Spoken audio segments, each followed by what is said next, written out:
All right, I am live. All right, welcome Queens. Happy Friday. I literally have no idea what day it is half the time, but I know today is Friday because I'm a day later than what I usually am. Welcome. Today I'm talking about 7 tips to actually start liking your body and yourself. So as usual, let me just get set up on Facebook on my phone so I can see if anybody comments. So just bear with me a couple of minutes, well, a couple of seconds. It's not going to take that long, is it? Let's be honest. How are you all today, by the way? Okay, I'm watching the live. Okay, let's go. So this has took me all day to write, but it is such a good episode, if I do say so myself. But okay, let's dive in. In the personal development world that you are in, because you are watching or listening to this right now, we hear all the time, you just need to love yourself. You know, you cannot change what you can't accept. And self-acceptance is the key and the foundation to self-love.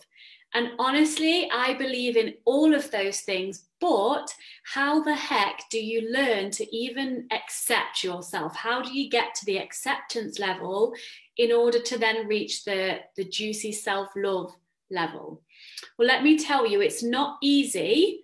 However, it is so worth it. The thing with self-love and self-acceptance is it's not just a one-size-fits-all approach. You don't just do like however many steps and then all of a sudden you've arrived at self-love. It doesn't work like that.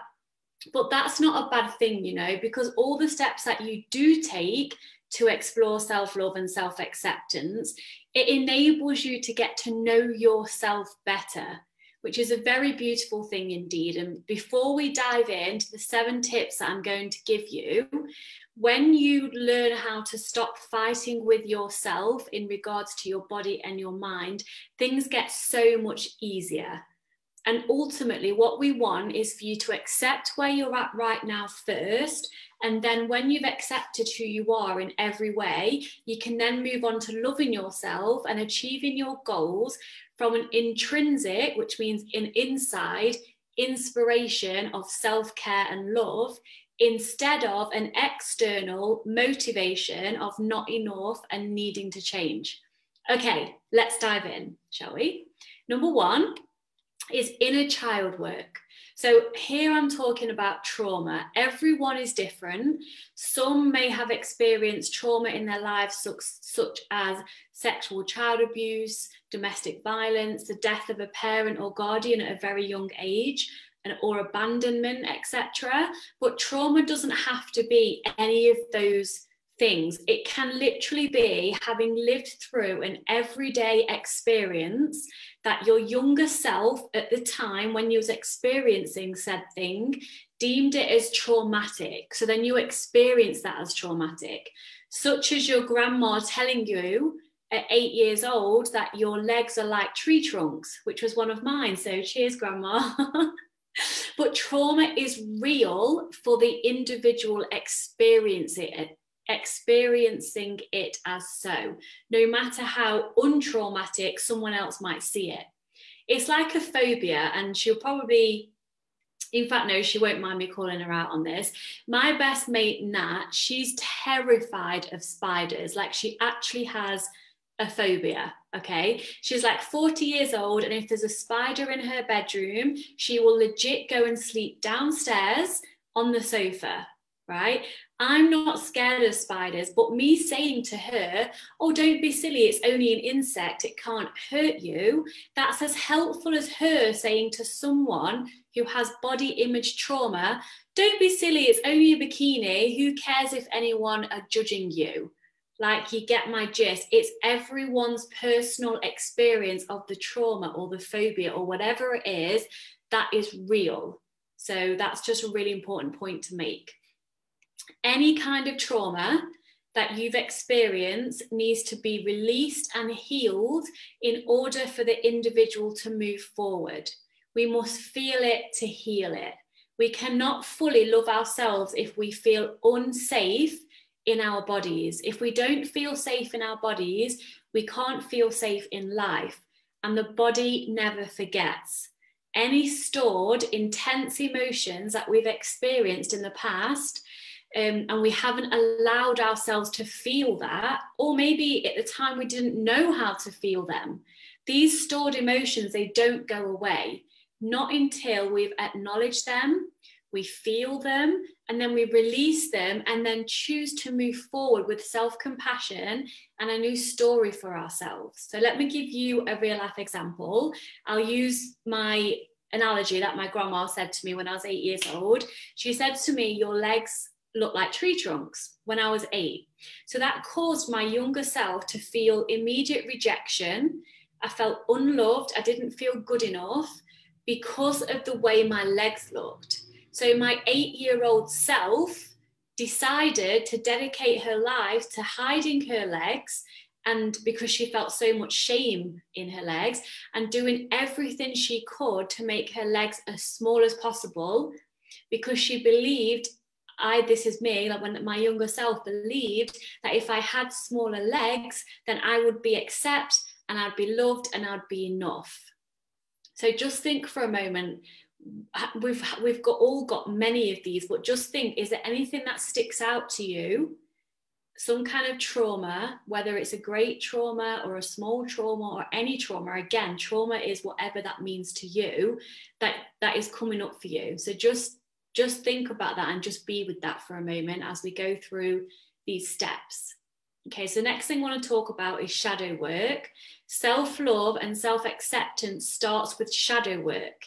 And what shadow work is visiting those parts of ourselves that we don't want to face, such as past trauma, or such as the patterns that we keep playing out in adult life, and diving into the why we are doing so. For example, why are we always on a diet striving to be thin? Or why do we always seem to end up in an abusive relationship or with a cheating partner? Why is putting weight on the end of the world? It involves taking a look at our current beliefs and then questioning them. Honestly, this can feel like your whole life has been a lie and you don't know who the hell you are anymore. And like I like to call it, it's not my saying, but it's called the dark night of the soul, my friend. It's a lonely, scary place, but it's indeed necessary to create the huge transformations in your life. And when people like myself bang on about inner work, what I've just described previously is the inner work. It's difficult, it's messy, it's painful, but oh my gosh, it is so transformative, beautiful, empowering, and freeing all at the same time. Just think of a caterpillar going into a cocoon and then emerging as a butterfly. You will never be the same again when you do this inner work and trauma release work, but you won't want to be the same again. And it's impossible for me to dive into all of this right now because everyone is different. Everyone has their own story, life experiences and beliefs. And that's why one-to-one coaching is so powerful and transformative, because we work closely together to get to the root of what's going on for you. But until then, start asking yourself powerful questions such as, and I'm going to read a list of questions if you can. I know this is live as I'm recording this right now, but if you're listening to the replay or as the podcast, please pause this and take the time to answer these questions in your journal, because they're so powerful to answer and get and explore with yourself, okay? So answer these powerful questions such as, what do I believe that is stopping me from living my life free and happy? Why do I believe it? Where or who did I learn that belief from? How does having that belief make me feel? How does believing it keep me playing small in life or keep me hidden? What would it feel like not to have that limiting belief? What would my life be like if I didn't have that belief? What's the opposite to that limiting belief? And how can I start to believe the new empowering belief? The last question, how can I start to believe the new empowering belief, is the hardest part, right? One great tip is to find people who are already living as you want to live. Those people who are already loving themselves and their body, regardless of how far away they are from society's beauty ideals. For example, if you dream of loving your body no matter what size you are, but currently you couldn't love yourself if someone paid you £1 million to do so, surround yourself with others who are doing just that, not giving you the £1 million, loving themselves as they are, exactly as they are. And then ask them, what are your beliefs about your body? How did you get to the position that you're in now? And then choose to take on those empowering beliefs. You know, this is why I'm sharing this with you, because I'm there. Well, whatever there is, I don't believe you ever reached there. It's an ongoing journey, but I'm sharing these with you because I'm almost where I'm where I never thought I could be. I was the person who, if someone came along and said, here's £1 million, just like love yourself, or else I'm going to take the £1 million away. I don't know. I didn't even know how to love myself, right? So let me just have a sip of water, and I'm going to give you, that was step number 1. It was quite a big one. It was inner child work, and step number 2 is coming up. Step number 2 is change your beliefs. Okay, so changing your beliefs is simple but not easy. Well, that could be a limiting belief of mine, right? Similar to, and get ready to be spammed with epic quotes right now. If you think you can or you think you can't, you're right. Whether we believe, whatever we believe becomes true for us. Our beliefs shape our lives, not the other way around. So I'll just say those 3 again. If you think you can or you think you can't, you're right. Whatever we believe becomes true for us. Our beliefs shape our lives, not the other way around. So before we can change our beliefs, we need to know what a belief is. So what exactly is a belief? Let me ask you a few questions. Do you believe in gravity? Or do you just know that gravity exists because it's one of the universal laws? Do you believe that you love your children or your grandchildren or your children? I've said children enough times, or your pets or your parents? Or do you just know that you love them because you feel it on a cellular level in every cell of your being, every moment that you're alive? A belief then is something that you're intellectually certain of. So a belief is something you're certain of. You weren't born with any beliefs. I'm going to say that again because it's so profound and so powerful to get this. You were not born with any beliefs whatsoever. You were taught what you currently believe through modeling and through conditioning over the course of your childhood and your life up to now. If you were told as a child growing up that the sky was green, you would believe it to be true. If you were told that a man dressed in a red suit with a white beard delivered presents every year on the 25th of December, driving a magic sleigh filled with enough presents for all of the good children in the whole world that was being pulled by flying reindeers, you would believe that too, right? If it was modeled to you that having fat on your body was bad and wrong and embarrassing by your mum picking apart her own body and judging others about having fat, you would believe that fat was bad too, right? When we believe something, oh my gosh, it shapes our whole reality. So maybe you can relate. And what happens is when we deeply believe something, we tend to attach our identities, who we believe to be, to our beliefs. I've said the word beliefs a million times now, but bear with me.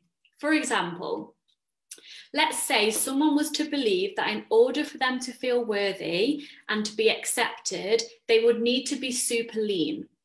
Let's say that they got this belief from their mum ridiculing herself and others for having fat, but praising lean and fit looking women. This is without even considering that every model and every woman with sexual power that they had ever seen had no cellulite or no extra body fat ever.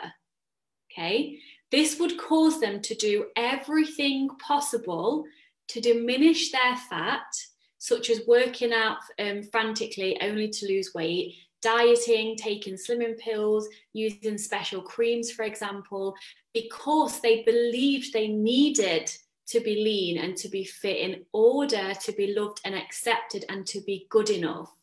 So if they ever reach that lean, super fit state, they would identify with it, believing that they were now good enough because they've reached their goal, they were super lean, they would feel worthy and loved because they looked that way. But here's the thing, and I'm sure most of you that know me know that this example that I'm using is my own example.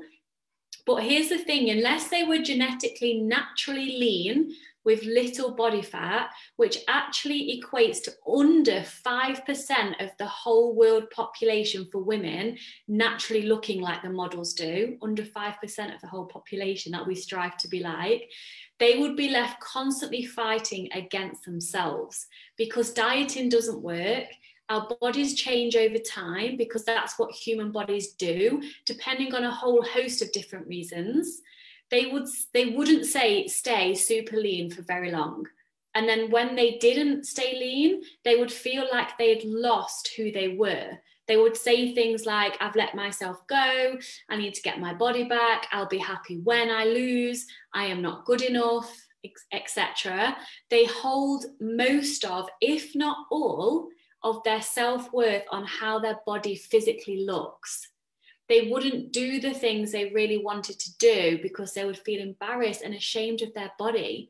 They would put their life on hold and they would be dieting like it was their full-time job in order to constantly strive for leanness. Getting my tongue tied. Maybe you have the same belief as I've just described above. I know I sure as hell had that for 20 years. Before I move on to the next part on how to change your beliefs, I'm just going to check the comments. Hey, why Soma? I always say your name wrong, but you know what, you don't mind. Hey, beautiful. Anyone has any questions, please pop them in the comments and I shall be happy to answer at the end.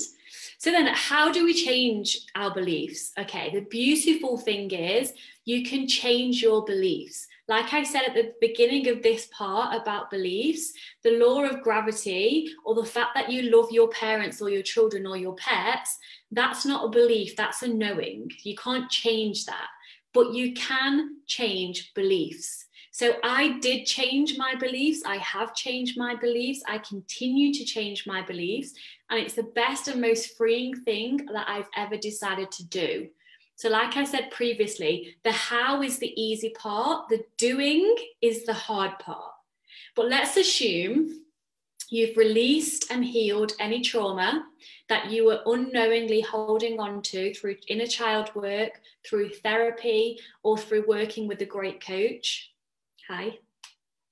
And the next step is to look for role models who are living how you want to live and ask them what they believe.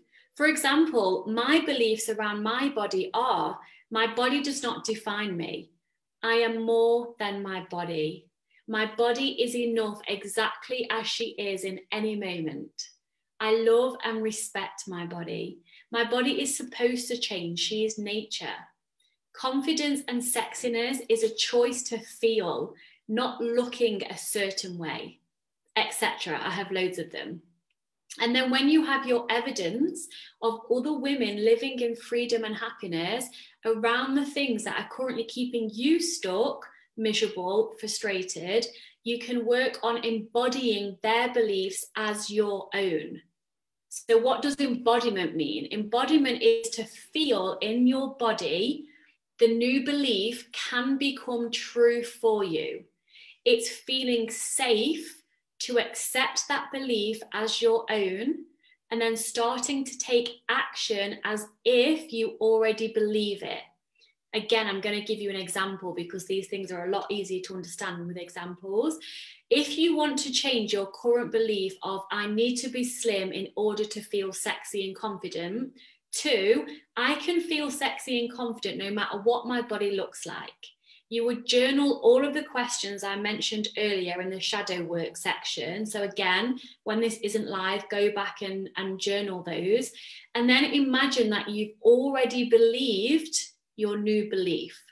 So sit with your eyes closed in a safe space and just imagine that you truly believed your new belief. In this case, we're using the belief of, I can feel confident and sexy no matter what my body looks like. Like, allow that belief to like feel safe in your body. And if you feel any panic or unease, explore that, journal about that, comfort your inner child, and then go back and journal any concerns that come up for you when you're fully getting safe and embodying the new belief of, I feel sexy and confident no matter what my body looks like. A lot will come up during this point, okay? But the important thing is to give yourself compassion, look after your inner child, and do the journaling.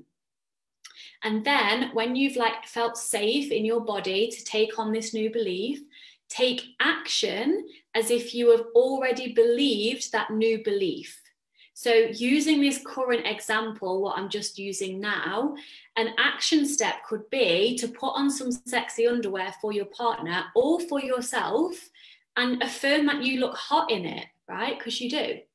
Or it could be putting on a bikini and walking to the sea without hiding your leg and your bum in a sarong until the very last minute and then quickly chucking it off and going in the water to hide again, right? You could just, an action could be to just walk casually down to the sea.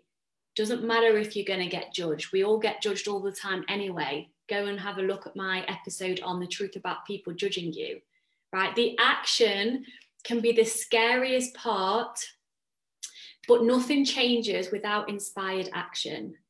Hold space for yourself whilst you're taking the uncomfortable action. Be kind to yourself. Keep affirming your new belief. And something that really helps me is think of your role model doing the exact thing as what you're feeling uncomfortable doing. And then repeat. You've got this. You can absolutely do this. Okay, moving on to number 3. Affirmations. So leading nicely from changing your beliefs is affirmations. Choose some affirmations that you wish to believe to be true and stick them everywhere in your house. Like, I don't care if it looks messy, just get over your OCD cleanliness, which is what I had to do when I started sticking up affirmations. I was like, well, it doesn't really look nice like on the fridge or whatever. Just do it. It's going to change your life. So stick them on the bathroom mirror, stick them on your mirror in your bedroom, stick them on the fridge, in your car. And the reason for this is because when your unconscious mind reads these affirmations that you're sticking everywhere, it will activate your RAS. And what your RAS is, it's your reticular activating system in your brain. That's not that important, but that's what it's called. What that means is, without you even realizing it, your unconscious mind will get to work looking for proof that these affirmations are true. That's just how it works. Your unconscious mind is always responding to whatever your conscious mind is focusing on. Thinking about the new white Audi car that you're getting, for example, and you'll see white Audis everywhere. Putting your house up for sale, every Tom, Dick and Harry has got their houses up for sale. Constantly looking in the mirror thinking you look awful, you will keep finding, quote, proof that you indeed look awful. So affirmations absolutely work. Okay, so there's only one flaw with affirmations, which I have a solution for. You're welcome. If you do not believe in any way, shape or form the affirmation that you've written down that you want to believe, there's a few different things we can do. So if you don't believe the affirmation in the slightest, I totally feel you. You can use these slight abbreviations.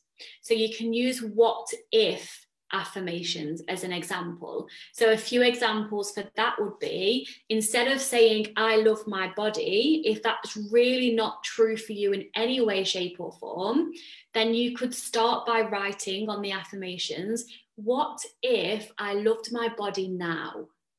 Or what if I was good enough the way I was right now? Or you can even just state the word body love, self-acceptance, self-love, self-compassion on the affirmations all around your house. This is all going to work. Or if even that's too much for you, you can go neutral. I have an able body. My body is healthy. My arms can hug my loved ones and myself. My body is so clever, right? These abbreviations of the affirmations will ultimately get you the same result, believing the new affirmation that you want to believe. That's the end result, that's the goal. It may just take a little longer, but that's okay because you've got this and I'm here to support you if you need me. So just reach out to me. Okay, number 4, compare yourself to nobody. Comparison is the thief of joy, period. Even if you're comparing yourself to a past version of yourself, it's doing you no favors whatsoever. You are not the same person you was 10, 5, 2 years ago, 2 months ago, and nor should you want to be. We are supposed to change, to grow, to learn, to evolve and to adapt. As humans, we are actually nature. You don't see a flower constantly staying the same all year round forever. You don't see the weather being the same every day. Even in the desert, it still does rain occasionally. You don't see your dog looking exactly the same every day, right? You get my point. We're not supposed to stay the same. We are nature and we are alive. We are human. We are not machines. And I've said this many times, but I'm going to say it again. You are you, and that is your superpower. You have gifts that nobody else in the whole world has. You are not here to be an object of beauty, right? You're not here for your body to look a certain way. You are here to find your gift and then give it away to the world.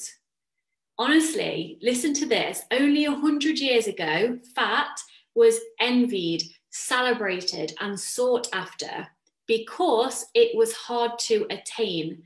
The rich were fat and the poor were skinny. This whole body image thing is rooted in cultural patriarchy and social class, aka how much money you have. And whatever people believed was hardest to attain at that time, for example, 100 years ago, it was fatness. That was what was put on a pedestal because it was hard to get there. So therefore, it was sought after and admired. People would spend money trying to get it because it was hard to get. They would spend money, there's the key, trying to get the thing. So when society changed, and it was easier to get fatter and it was harder to get and stay skinny, the pedestal changed to skinny is best, right? So yes, Rachel on Instagram may look incredible according to society's standards and what's currently on the pedestal at the moment, but you're not Rachel. By the way, Rachel's just completely made it up, but you're not Rachel and she's not you.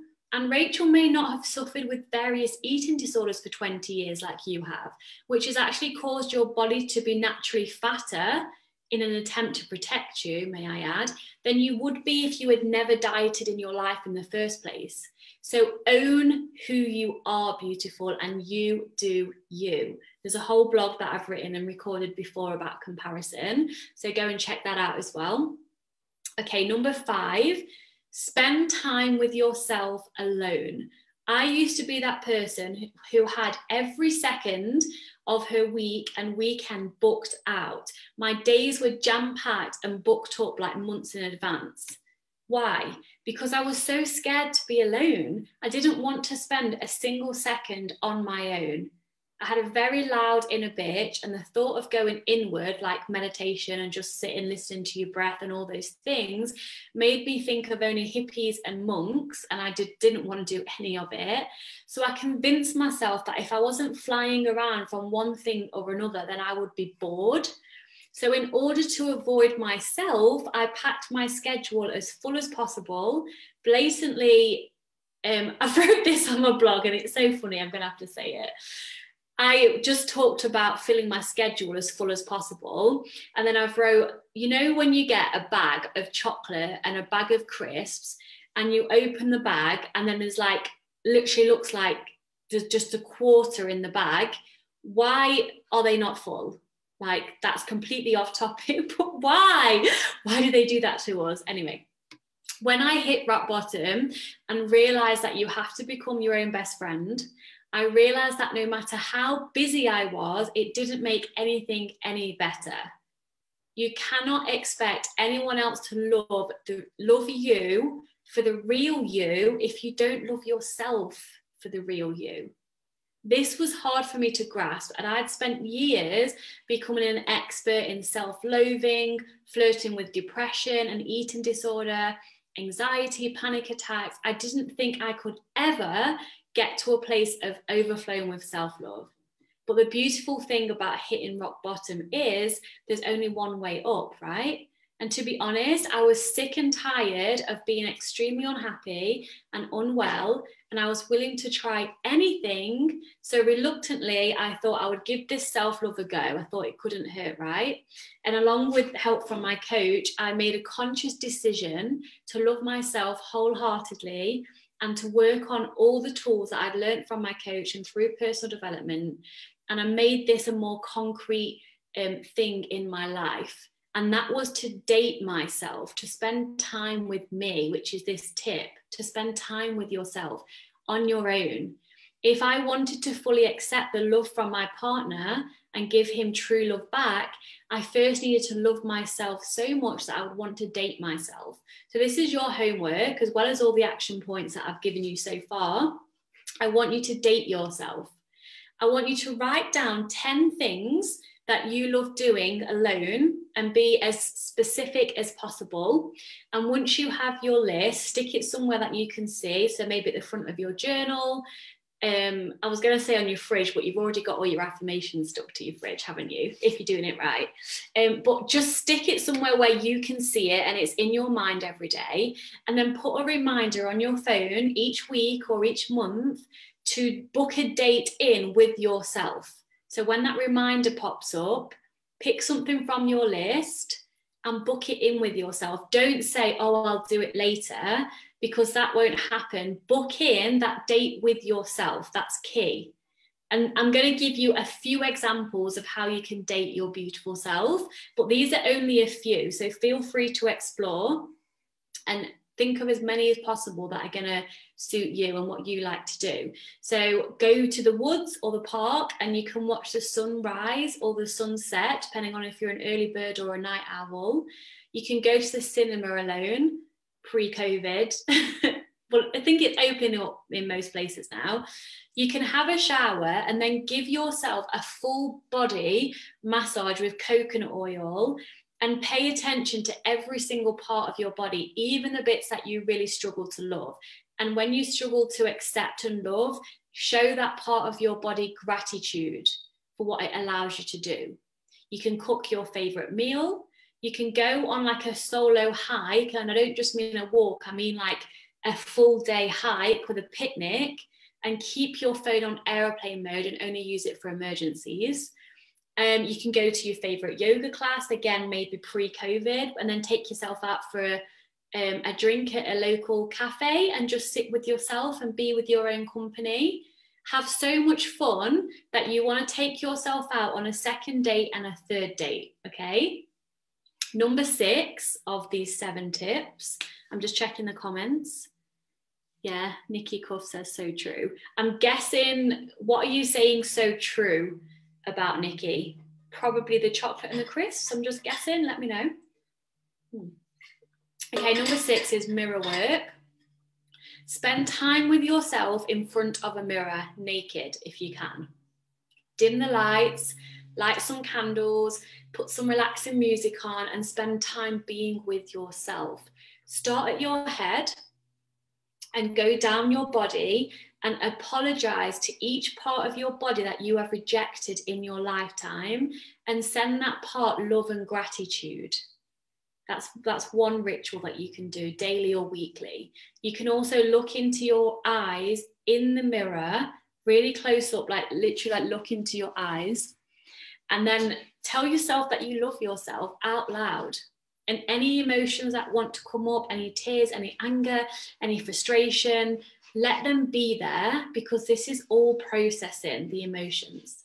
You can also sit in front of the mirror naked or in your underwear or whatever with a blanket whilst you're doing your journaling. Just get comfortable being with your naked body. It's really, really difficult at first, it can be, but practice, and honestly, it will feel so much more easier and natural. You've just got to put in this little bits of work each day. Okay, and number 7 is work on self-trust. If you keep the promises you make to yourself, then you will build your self-trust and self-confidence. The most important thing about this is to start small. Do not promise yourself that you will work out 5 days a week if you haven't been to the gym for months or years. Do, however, promise yourself that you will maybe walk for 30 minutes 3 times a week and do 2 workouts. Do not promise yourself that you will stop eating sugar when you know that's just never going to happen. Do, however, promise yourself you will eat more fruits and vegetables. So you're adding in, you're not taking away. Do not promise yourself that you will go to bed at 9 p.m. every night in order to get 8 hours sleep when you're currently going to bed at midnight. Do promise yourself you'll start going to bed 15 minutes earlier each week until you've gradually built it up to go into bed at 9. Okay, so whatever you decide to promise yourself, make it doable and realistic, and celebrate yourself along the way. All right, beauties, that is it from me today. I hope this has been helpful. If it has, please let me know, because then I know what to talk about to give all of you value. And if you haven't already, join my free Facebook group. I'll put the link below. It's a group for food and body freedom. If you're struggling in the diet binge cycle, if you're struggling to accept your body, I would love to have you. I offer free coaching in there. I'm in there every day connecting with you, beauty queen. So just join the, click the link and request to join. And also I'll put the link below to my paid membership of, it's only €40 per month. And we get really deep into all of the stuff that I'm talking about today. We have workbooks, we have monthly coaching calls, loads of stuff happens in there, and I absolutely love it. So let me know if you want any more info about that as well. And I wish you the most amazing weekend. Any questions, please post them now before I go. Don't think we've got any so far, but I'll just wait a couple of minutes. But if you have any questions after this, or if you're watching this on the replay or listening to it on the podcast, please just DM me. I'm here to help. All right. I love you guys, and I will see you next week.